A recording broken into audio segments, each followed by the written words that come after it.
солар ғана түрмеде қалады дедім. Қазынаны тонағандар солар қалады. Түрме ашылады.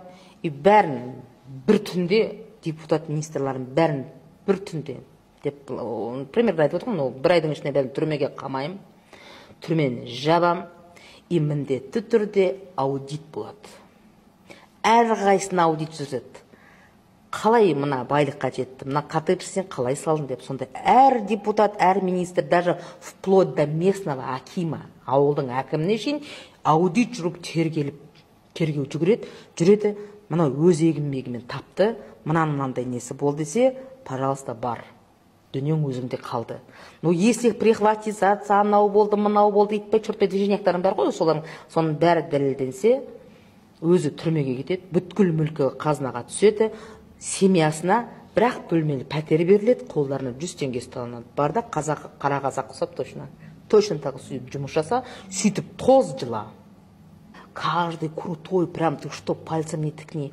А сонда ойламайды, мен ұрлықшымын деп ойламайды. Сонда қазақ демократиясының, дала демократиясы кірсе, дала заңы. Ол дала заңы, ол Европаның несі артта қалып қалады.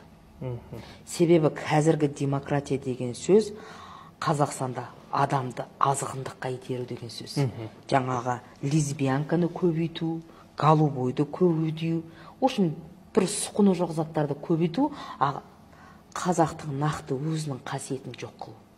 Ол демократияның бізге керегі бар ма? Керегі жоқ. Европаның демократиясынан алатыны бар. Но басын менікі деп айтуға болмайды. Ойбай, ол лесбиянканың құқы бар дейді. Қандай құқы бар? Қай заңда жазылған лесбиянканың, Құранда жазылған лесбиянканың құқы бар деп, голубойдың құқы бар деп, или титіндей сәбиді зорлағанға құқы бар деген бар ма? Жоқ. Сол себептен біздің дала заңымыз болу керек.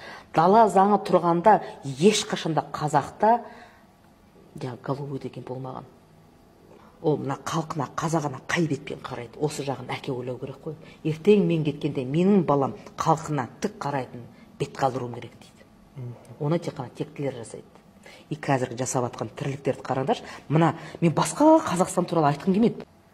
Еркекті еркек деп бағалайтын оның жаңағы шөлмек емес, Құдай берген. Оның жүрегі. Аты талай шөлмек бар, мен еркекпін дейді. Жоқ, ол еркек емес. Шөлмекті барлардың бәрі еркек емес. Міне жүрегі барлар еркектер. Мен жаңа айтқан заттарым істен ғой. Ең бірінші, біз қазақ ұлтымыз. Қазақ ұлтының